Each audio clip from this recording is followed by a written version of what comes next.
In this episode of Negative Modifier, we'll be playing the game Delta Green. Delta Green, by design, tackles various mature themes that may be uncomfortable or triggering for listeners. Listener discretion is advised. Hey, it's Charlie, Negative Modifier's Game Master. First off, thank you for giving us a listen. As always, expect something horrible to happen to the players. If you're a fan, support us by leaving a review on iTunes. And if you hate the show, consider doing it anyway and enjoying the fact that you've inflicted us on someone else. For the most up-to-date news in the podcast, follow us on Twitter and Instagram. And with that... So, Dr. Merlo, you've just watched Captain Luckman get basically grabbed, feels like the wrong phrase, but kind of connected to this chair. You saw the cables go out, you saw them integrate with him, you saw him kind of do that zoning out thing for a split second. He's not in tons of pain, but he's not doing great. Like, a very violent, bizarre moment has just happened. Like, across the board, there's a lot to kind of unpack in what just kind of played out in front of you. You saw this chair come alive, it integrated itself with human flesh. Again, you have no idea how it's doing really any of this. Like, none of your research prior to this indicated it could even do any of that. What's your immediate reaction to this? Like, you've had visions, you're the one that found the chair in the first place. Any immediate reactions to seeing this whole just kind of bizarreness kick off? My first concern is making sure that, like, Luckman is okay. I mean, beyond anything else, like, that's first and foremost my number one thing.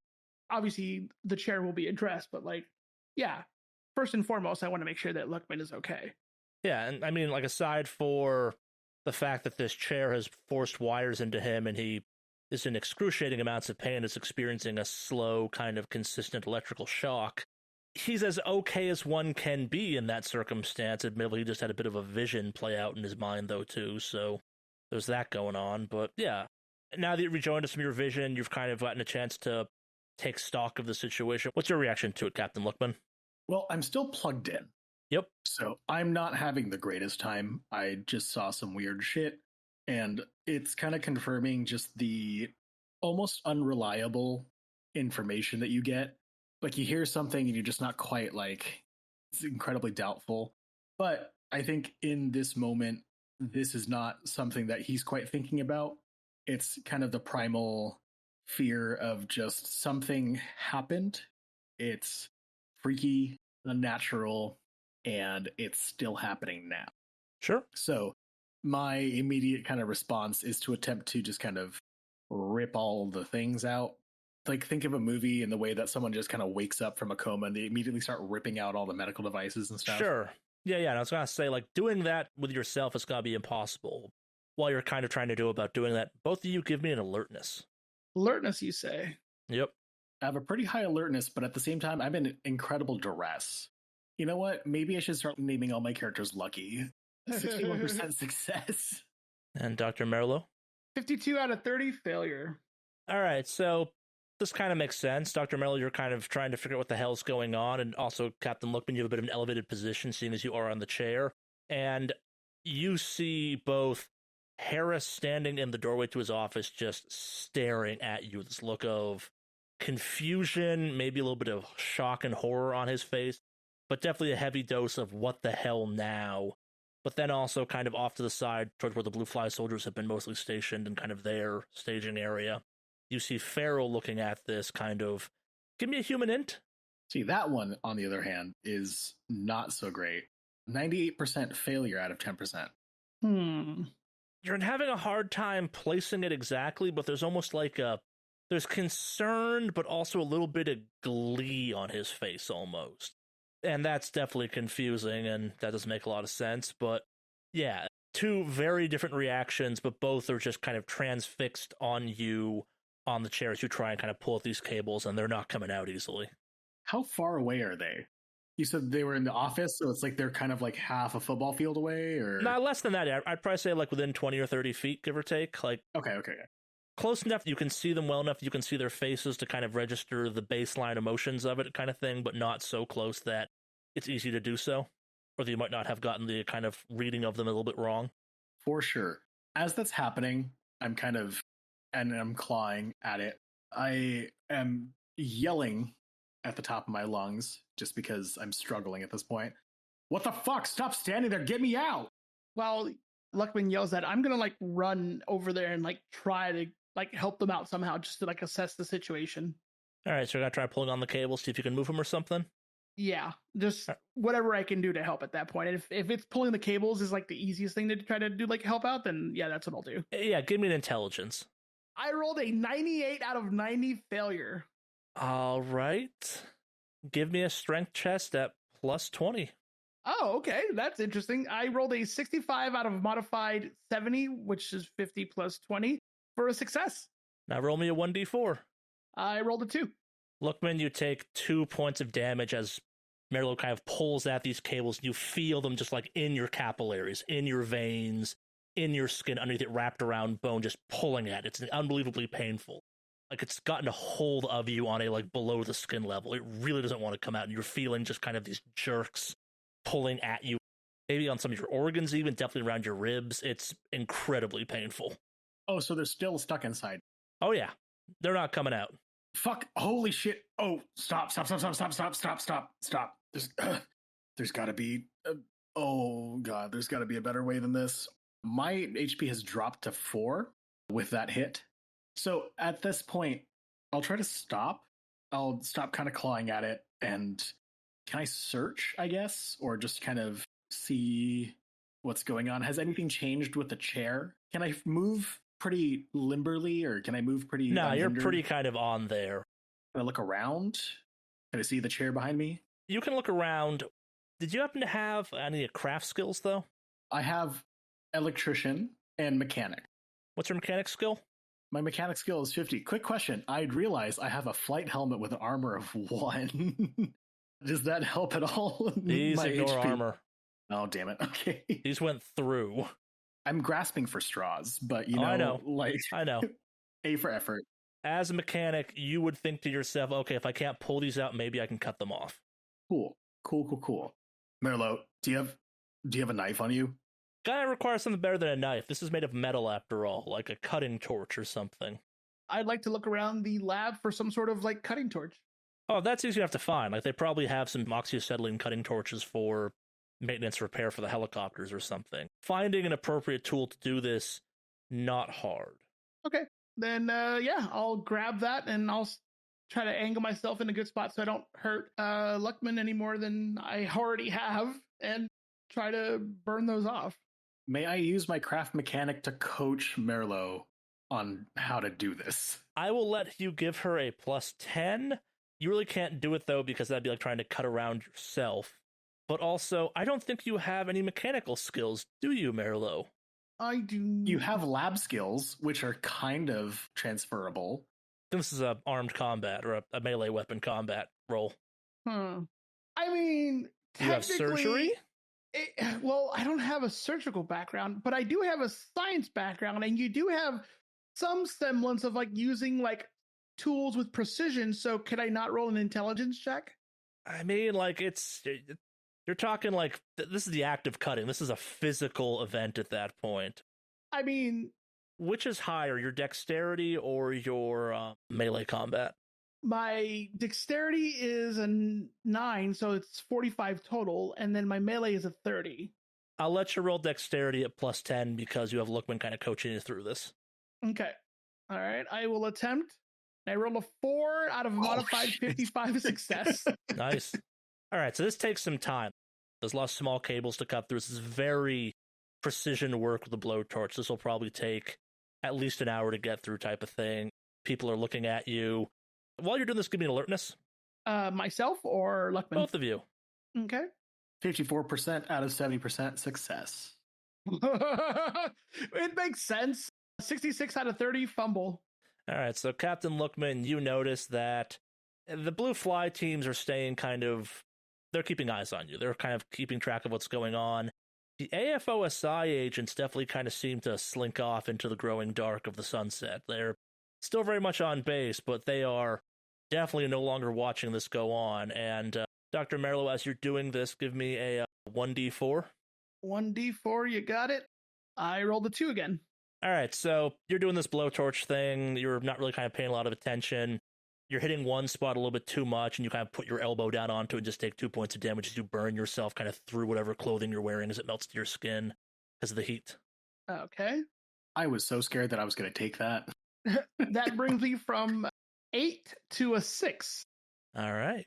So we're now going to jump over to Schuler. It's been about an hour since you left camp. You are with corpse cargo in tow. You are arriving in the town of Willis. The storm has begun to slowly pick up some. Also driving a trailer through not exactly perfect conditions, bit of slow work. You pull into the town of Willis, your cargo still attached. What are you doing now? I'm gonna direct them to one of the older buildings in Willis, probably a church or something. Sure. Well, there is the church. Church is probably the biggest building in town. What are you looking to do, I guess, is the question at this point. We haven't been able to burn the bodies in any meaningful way. I was gonna have them stuff these bodies into an old building and torch it. All right. There's a couple of houses you could go with. Like the Seed and Feed is probably the biggest empty space. That or Hank's house, because it's just an open bar space. It's going to take some time to unload these out of the truck and into the building, though, definitely. Do I think that it'll take more time than when the next event is supposed to occur? I mean, it's hundreds of bodies you have to move by hand. It's going to take some time to move. All right. Cool. All right. But first, all right, you reach town. Your blue flight escort kind of looks at you. All right, I guess that's where we leave it. Look, we have the go ahead to burn these things. Let's stuff them into the building over there and just torch it. That way you don't have to dig trenches or anything like that. Doc, my orders were to bring them here and get them out of camp because people are getting uncomfortable with them being there. Look, man. So that's a lot of dead people to move, and between you and me, seeing as, well, a baby crawled out of one yesterday, that's gonna be a real hard sell. All right. No, you're right. It's far enough away from Red the Watcher anyways. So unload them, get back to camp. We can just leave the trailer here is what you're saying? Make sure it's all locked up. I can work with that. Yeah, so they go about doing that. I'm assuming you want the trailer, like, secure? Oh, yeah. Yeah, so they put some locks on it. They kind of do it. They lock it up as best they can. They unhook it Whoa, from... whoa, hold on. I want to make sure it's secure from people getting out, too. How are you doing that? I tell the guy I was talking to. I don't know how I would do that. I'm leaving that to him if he can pull it off. Yeah, so he kind of looks at you confused and goes, short of locking one of my guys in there, which I'm not about to do, we can lock these things up. If we brought some welding equipment, you could have, like, welded these things shut, but... I mean... It's kind of hard to open these things once you're inside. It's kind of the whole point to a certain extent. You mind having some of your boys just move one or two pieces of heavy furniture in front of some of the doors? Kind of looks at you, gestures at the trailer part of it. He's like, it's almost 8 feet up in the air. He's like, it's up in the air. Like, we'd have to get, like, the fucking grandest of fucking pianos to lean up against that shit. You're absolutely right. All right. We've done our best. Let's go back. All right. That's it. We're just dragging him out here and leaving him here? That's it for now. Tomorrow we'll come out and burn them. All right. Yeah, so they go about unhooking the stuff from the truck. They lock it up as best they can, probably wrap some extra chains around it, probably put a couple more locks on it than normal, and you start heading back towards Weather Watcher HQ. As you're driving, give me an alertness. You can do that. 51 out of 35 fail. You see what you swear is movement kind of off on the side of the road, but maybe it's just trees passing as you're driving past it. Like, you're in a truck, you're moving pretty quick at this point. Like, maybe it's your nerves, you're not quite sure, but give me an intelligence. Yeah, I've experienced this before. I'm going to tap the guy in the car with me and I'm going to tell him, look, last time I was out here, I saw things moving in the trees. You should have some of your boys keep an eye out. And the intelligence is 5 out of 90 success. All right, so of the three of you, you probably know kind of quotations on this the most about how this works because you had front row seats to it. By your count, there are at least 2, based on stories you've heard from other people, probably at least 4 of those powered up, amped up, stronger, improved, whatever the correct word is, things out in the woods. You saw one get turned at the checkpoint, something got Dempsey, and that you assume that's probably enough to at least turn one of them. You've heard a couple stories about some attacks at base that resulted in something jumping off. You're pretty sure you can think of at least 4 of those things being out there. Possibly more. Yeah, when I'm telling him that he should have his guys keep an eye out, I say, I think that there's at least 4 things out there that mean to do us harm, at least. He kind of looks at you. Yeah, no shit. A lot of shit out here tonight that probably wants to do us harm. Wasn't super thrilled bringing this shit out here because of that stuff. You were at the checkpoint, right? Yeah. I've heard a couple stories. I wasn't there for the ones that happened at base, but I've heard some crazy story that one at the checkpoint, like leaping off into the woods, dragging a full-grown ass man with him out into the trees. Yeah, there were a couple of those things that ambushed us at the checkpoint. They weren't very coordinated, but from what I could tell, when they hit hard. Shit, okay. Give me a luck check. 79 out of 50 fail. You never managed to kind of shake this feeling of something hunting you, tracking you maybe, but you never get any eyes on it either. Like, these things are surprisingly stealthy when they get up and running, as best you can tell, and you arrive back at base to kind of see Lookman climbing down, a little bit worse for wear, off of this chair thing. You see Marillo maybe nursing kind of a slight burn on one of her arms. What do you all do at that point? What time is it? It's about, we'll say, that took about an hour and a half or so, so it's about kind of 7:30, 8 o'clock at night by now. All right. I'll walk over to Dempsey and Luckman and Merlo. So, how did things go? We figure anything out about this? Kind of like nods to the chair. It's active. I severely needed some medical attention, but it's active. And what does that mean? Active is one way to put it. This thing literally stabbed him. I don't know what that means. I don't know if they're still in my body. We were able to cut some out, but there is, I don't know if there's, you can see pieces on the floor left.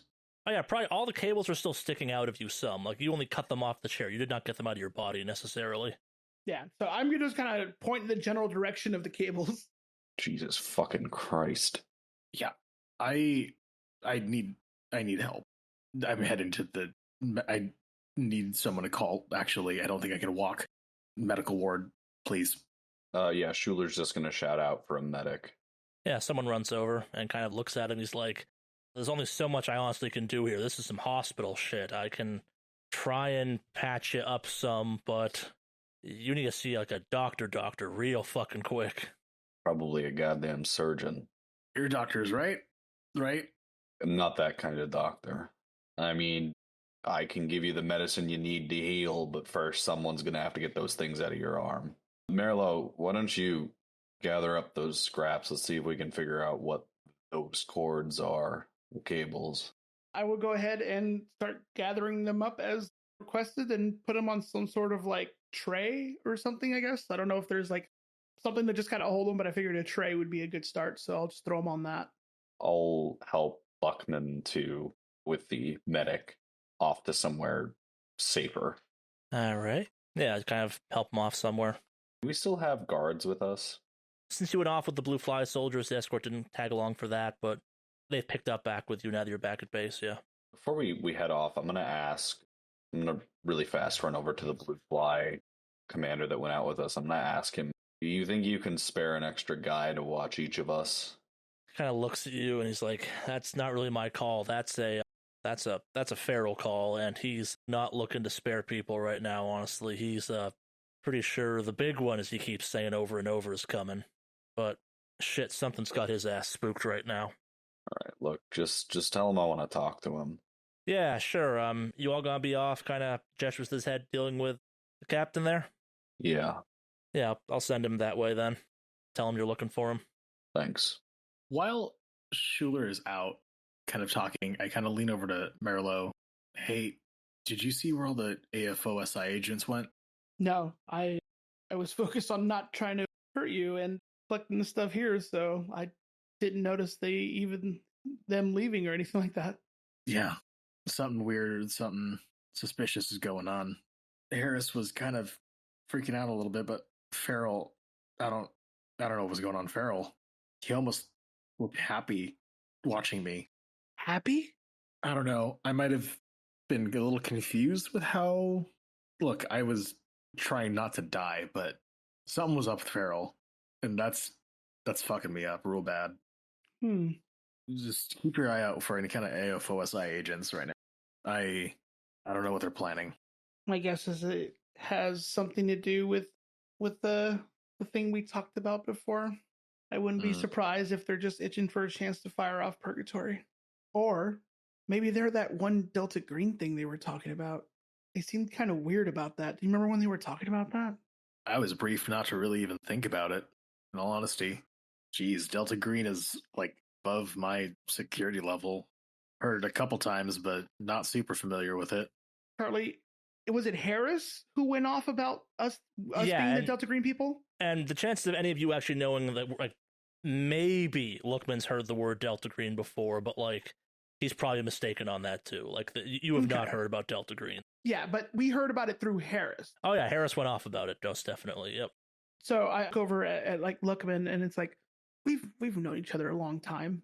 So, like, Harris started going off about this, oh, you're Delta Green, but I have no idea what he was talking about. And, I mean, clearly, you don't know what I'm referencing because I just mentioned it and you don't know anything about it either.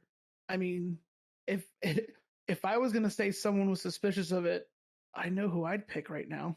I mean, sure, my memory might not be like altogether 100% here. I mean, I am kind of dying at the moment, but I think after just some rest, or maybe if Schuler can get me some sort of painkiller, I can kind of clear my head. Because every single time I move, it's not great. Well, you just sit down or lie down. Like, so I look around the lab. Is there a place where Luckman can lay down? That's probably some makeshift surface he can lay down on. Yeah, there's probably some rudimentary kind of medic situation for them. They weren't expecting this. Like, this was not supposed to be some military operation. There's no triage center or kind of like surgery tent or anything like that. This was, on paper, a straightforward researching thing. It didn't turn out that way, obviously, but kind of you are not prepared for this level of trauma. Mm-hmm. Arguably, the morgue might be your best bet of where to maybe go about kind of dealing with some of this, because it would have at least maybe not quite the exact set of tools you need, but closer to surgery tools and medical tools. Well, right now, I'm just looking for a spot to, like, make Luckman comfortable. Like, Sure. Not necessarily looking for the surgery part, but just like trying to get you comfortable. I mean, you could use Bimmel's office as a desk in there. You could put him on. You're just looking for kind of a surface to set up shop in. You could use the office you've been using to have him lay down on the table or something. Like, that's a totally viable place to do it. I don't want to move too far is the problem, because none of this is all that far. Like, you're overthinking how big the space is. Okay. So I guess at this point, I kind of look over at Luckman and say, are you okay to move for a bit? I'd like to get you somewhere where you can, like, lay down. Like, at least just try to help you relax. Yeah. Okay. Well, let's just go over to one of these offices with the desk. We'll get you laid down.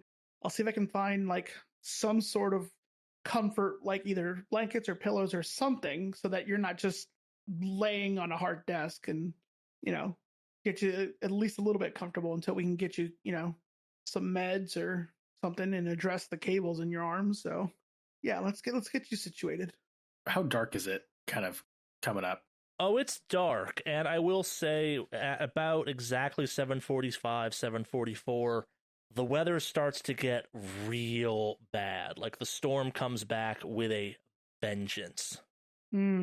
So after looking outside, I look at Luckman and I say, well, how far is it from where we are to, like, the desk that you had mentioned? I don't know, like 20, 30 feet tops type of thing. I mean, I could move. I could probably move that. Yeah, you're fine to move that far. Yeah. It's not going to be the best, but... My concern is something jumping out of us in those 20, 30 feet, though. Yeah. If anything, I'll keep a lookout. Just let's let Schuler know where we're headed. Also, please make sure that somebody's just posted, I do not have a gun right now. Are we alone? Is it just us two? I mean, people are around. Like, maybe Schuler's helping you, maybe he's not. Schuler, you helping them? Yeah, I've gotten back to help. It's the three of you that are immediately there, and you've got your two escorts that are kind of following at a distance, and people are around. Probably some people were remarking about the chair, but now that you're off it, the spectacle has gone away, and they're going back to their jobs at that point. Like, they're definitely watching you because, hey, you just pulled Captain Lookman off the goddamn chair thing. But Gotcha. Okay, so I'm going to look at whoever agents or officers are available and say, hey, we're going to move Luckman to a location where they can lay down. I'm going to need some help here. Yeah, so a couple team come over and give you a hand getting him into the office. Okay.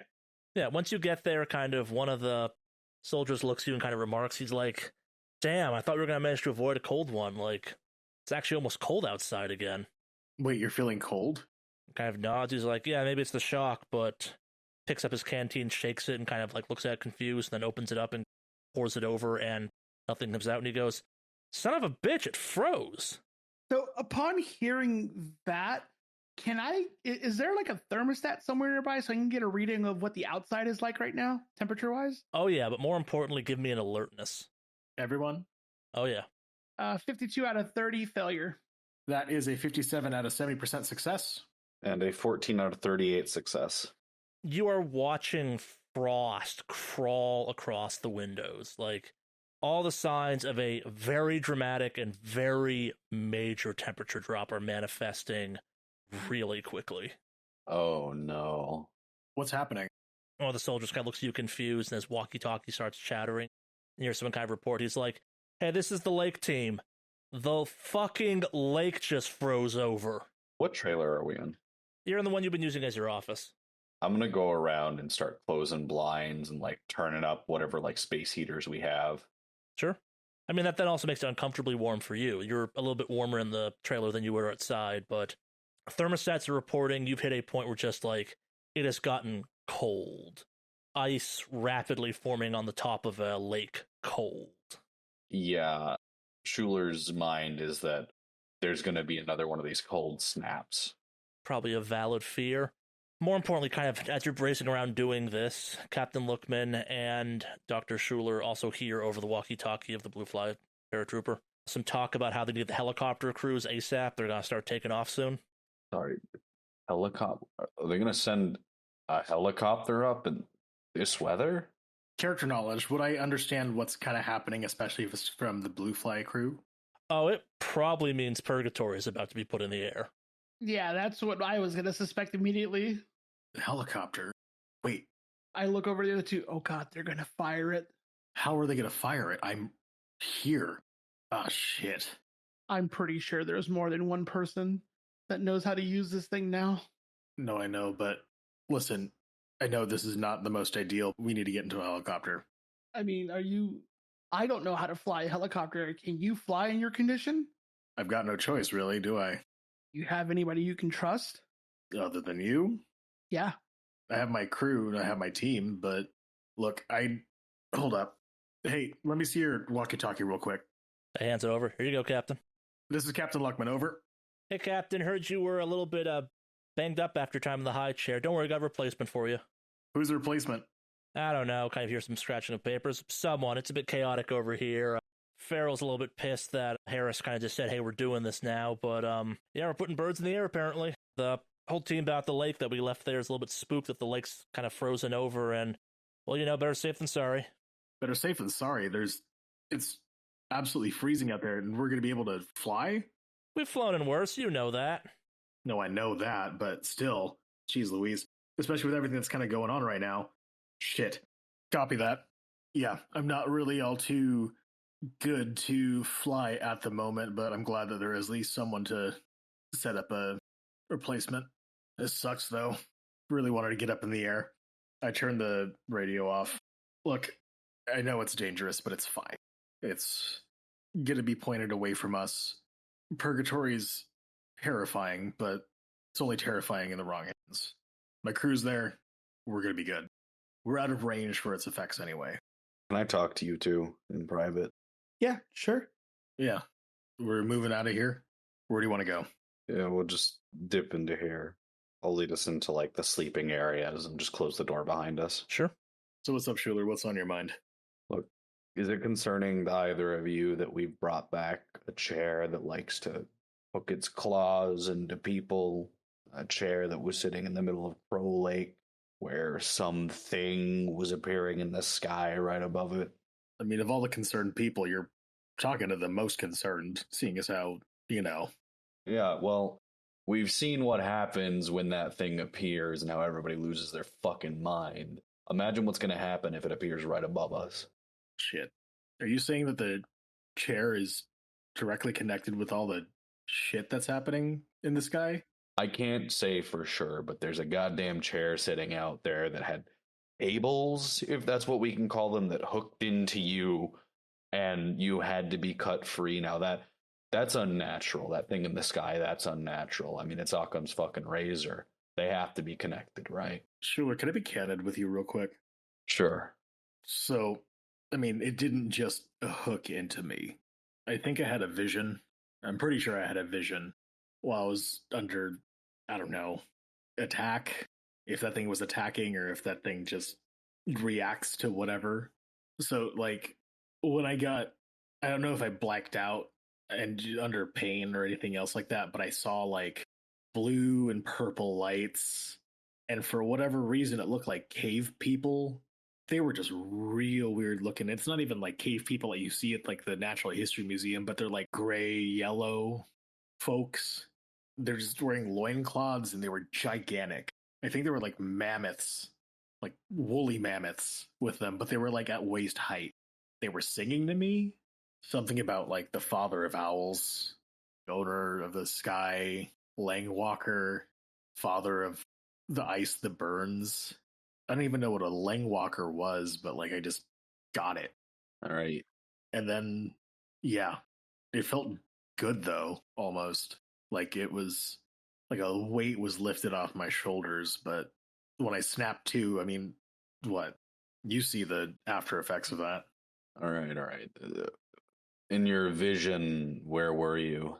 Well, I was in the chair and I was surrounded by people in the chair. The chair was like a shrine. Like I needed to be on that chair / shrine. What if that's the answer? Yeah, that's my concern. I'm thinking that you're probably right. All right, I know this is going to sound crazy, but I think that we need to see what happens when someone's connected to that chair when this anomaly thing starts. I'm not going back on. You want me to go back on? Please tell me you don't want me to go back on. I want you to go back on, and I want Merlot and myself to do as many tests as we can on you and see what's happening to you while you're connected to that thing. Did it hurt when you were connected? Yes and no.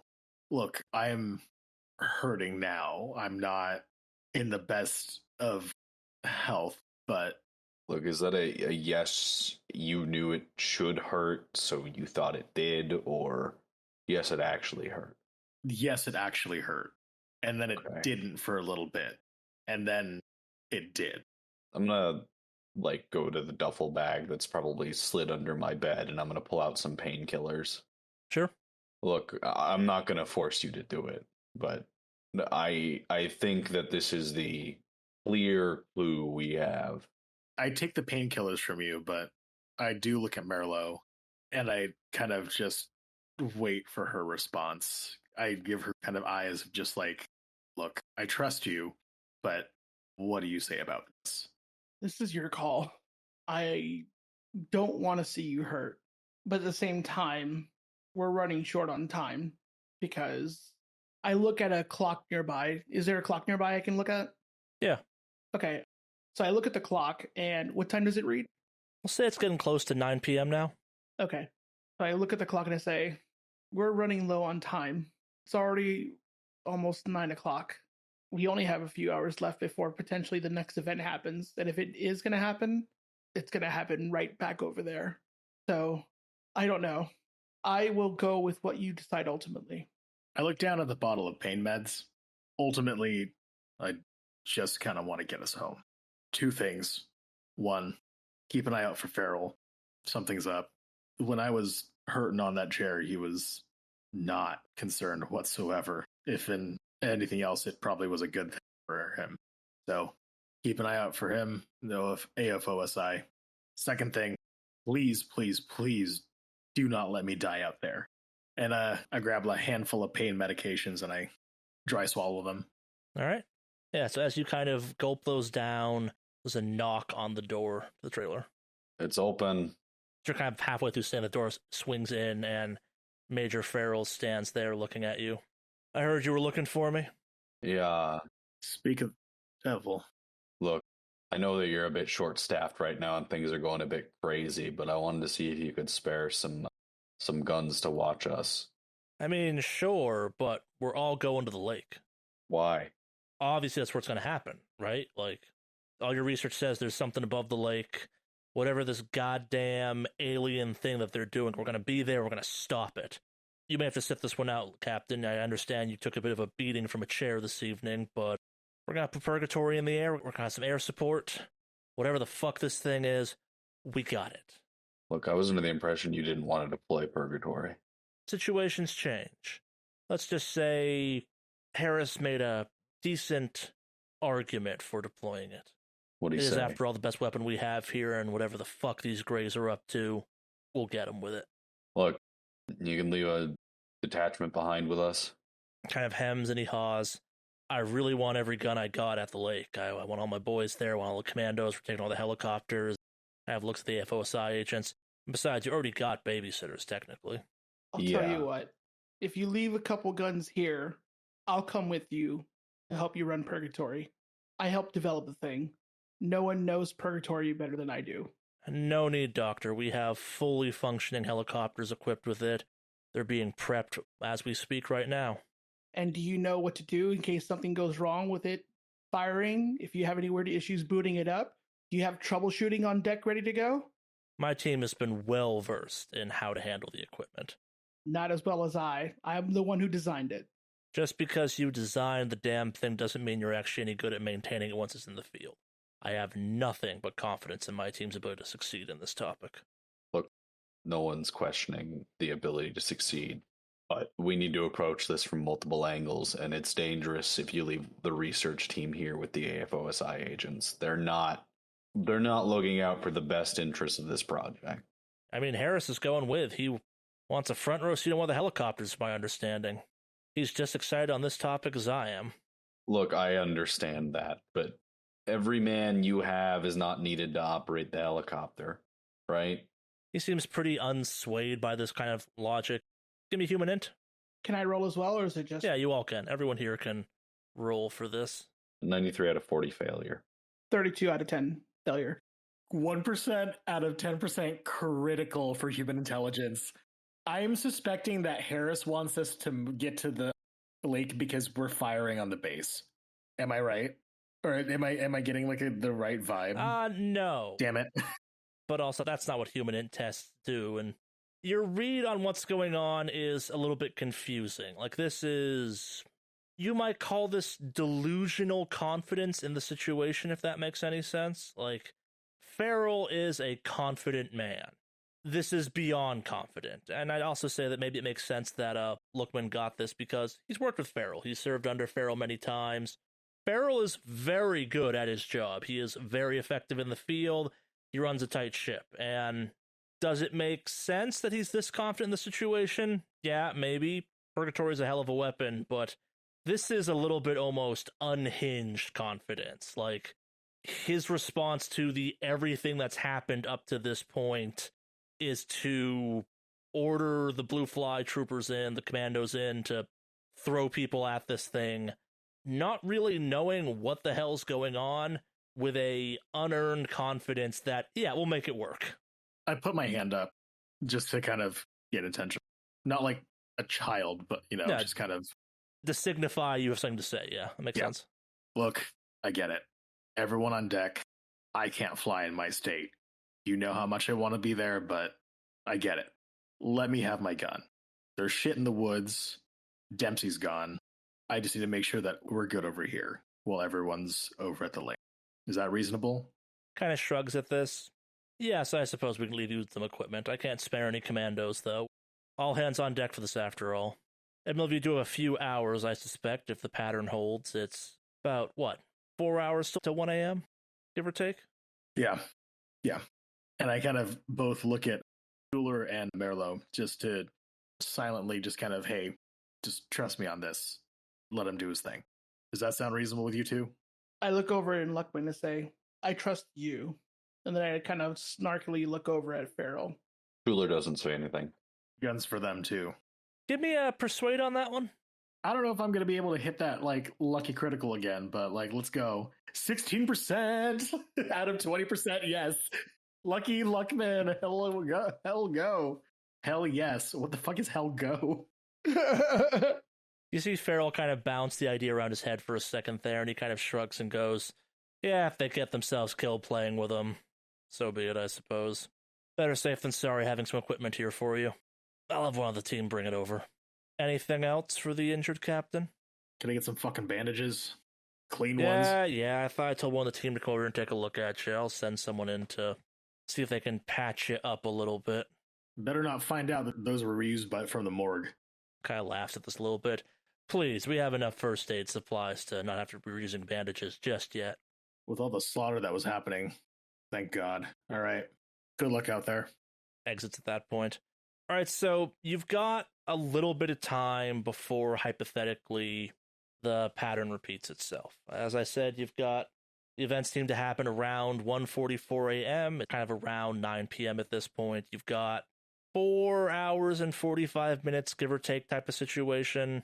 What are you gonna do with that time? Let's go get you hooked up to the chair. Can I rest first? I just got unhooked from the chair. Can I have an hour? Schuler, please. If you want that to be a little less time, Merlo and myself are looking for a solution. Then, all right. Fuck.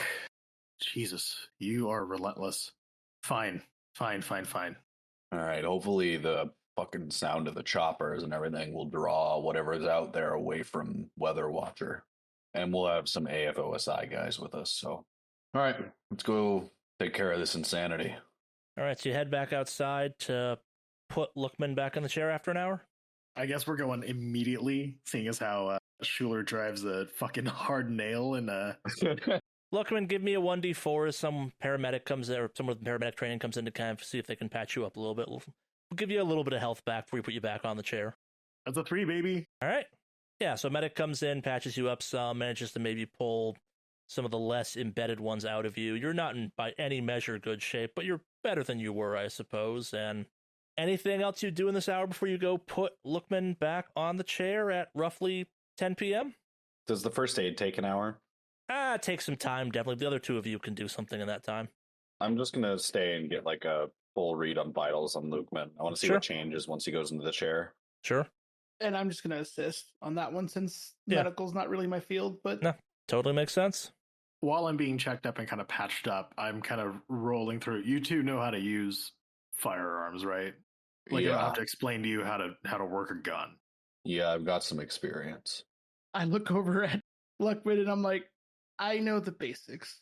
All right, cool. We're working under extreme weather conditions, so just make sure your shit's greased. We don't want anything jamming up. If it's not greased, I don't think we're going to get it greased.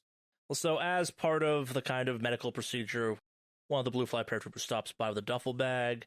In it, it contains 3 M16A2 rifles, capable of single shot, 3-round burst, and they are legit-ass rifles. All right, you've got your guns. Luckman's been patched up some. Got your escorts in tow, and you're just headed out to the chair? Yep. Any final thoughts as you climb up onto the chair, Captain Lookman?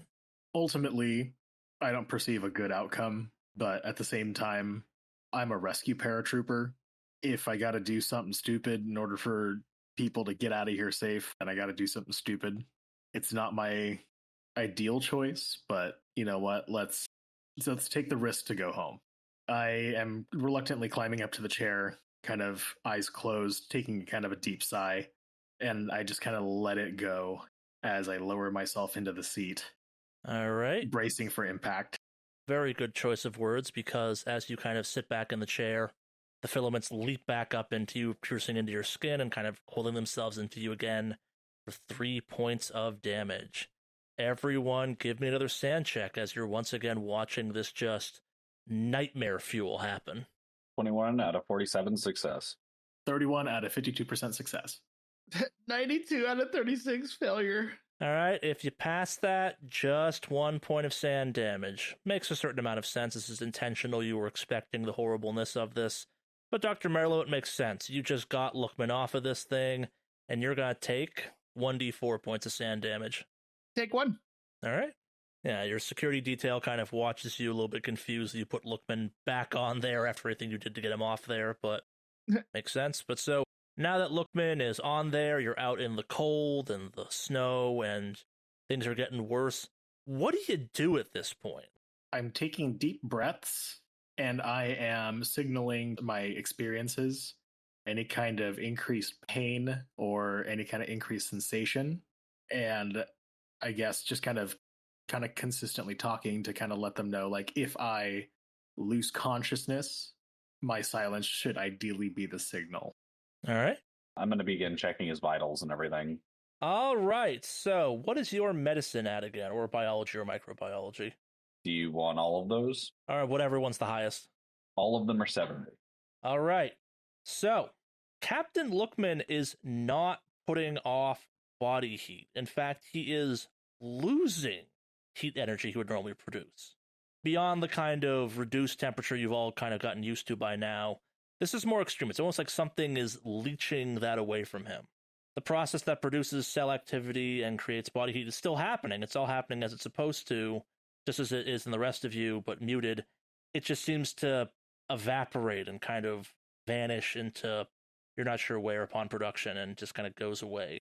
His body temperature is also slowly dropping, and within 24 hours, it will match the ambient temperature of the area around it. Give me a sand check. 28 out of 46 success. All right, no sand damage from that. You are in absolute science mode. I am dying, and you are thrilled. I start recounting my favorite NBA championship game. Sure. Just because I've completely run out of what I think would be scientific news or whatever the heck. Just again to kind of keep talking. Can I talk about a basketball game and just kind of do an alertness check to see kind of what's out and whatnot? I'm not in a tent, right? I'm kind of open. People can see me. People can see you. Tight. Kind of looking out. Do I notice anything or? Nah, no hallucination, just sitting there. I will say, though, that kind of based on what Dr. Schuler discovered, this kind of matches what you saw when you examined the risen dead. It's almost like the shrine is stealing energy in the form of heat away from Captain Lookman. Is there a way we could hook something up to give Lookman body heat, perhaps, so that he doesn't fully expire or turn into a zombie? Hooking something up to him, that might be hard, but you have had previous success with hooking stuff up to the chair itself to try and put more power into it. And as best you could tell, it also absorbed that. All right, let's get all the space heaters out here and start hooking them up to this thing. If you're trying to give it juice, you could actually run an electric current in it. For whatever reason, it takes that too. Fuck, we can get one of the trucks out here and just hook the battery straight up to it. What am I, a James Bond villain now? Shit now. Look, are any of you got any training with this kind of stuff? Like, I'm full medical side, but I'm not going to be able to do anything with hooking electronics up to stuff. You got anything, Merlot? I mean, I'll coach you through it. I'm an electrician. Come on, I'll coach you through it. I did it before. Okay. Yeah. I mean, I am a scientist. It shouldn't be hard to follow instructions. We do that all the time with formulas. So. Great. I'm going to tell some of the AFOSI guys that I need them to pull up some of the trucks. All right. Everyone give me an intelligence check. 39 out of 90 success. 28 out of 90 success. Yo, this D student. Hey, D's get degrees.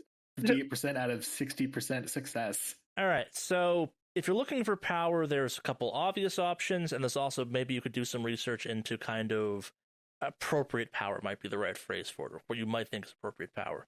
There's power lines. Lightning seems to happen as part of the incursion, which you could hypothetically kind of divert into lightning rods to help power this thing up. You got the heaters out there that will kind of provide some heat for it too, hypothetically. You can hook this up to generators that are powering all the various trailers. You could probably try strapping on some jumper cables from the various vehicles into this thing. Like, basically, I'm going to let you each per person kind of do, or I'll do a couple of these to run out of time for this. What are you doing for each one of these?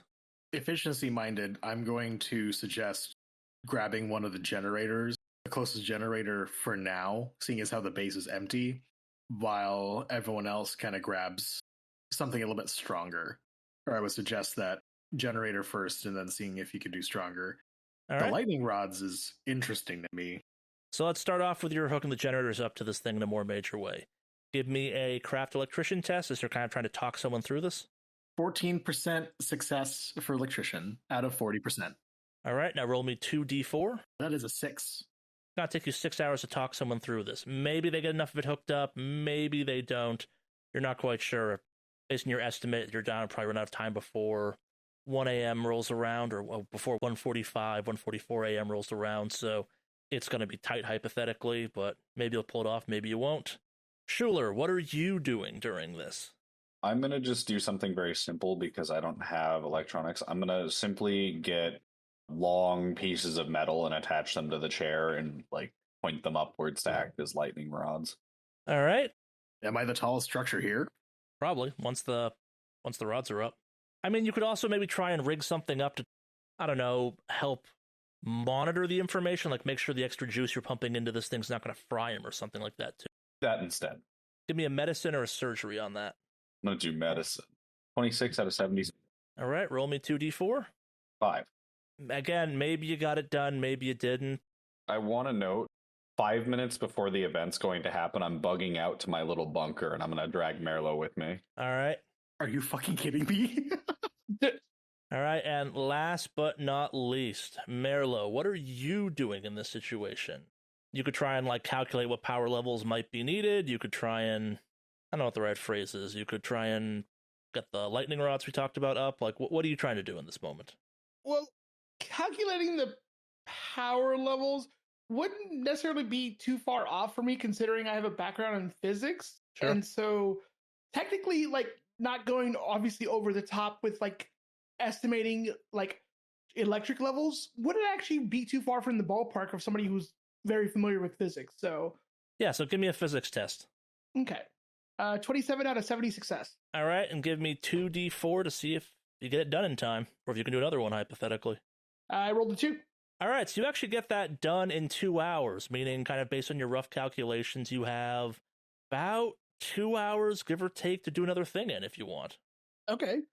So what other 2 items are left? You said I already did the calculating electricity levels. There's helping set up with the... You got options, like you can try and like get the crew to like run power cables to the chair. Like there's a myriad of things you can do just to try and get more power into this. There was talk about bringing the heaters out to try and pump more ambient heat on it. Like, hell, for all you know, just putting dead animals on it might work, but you have no clue.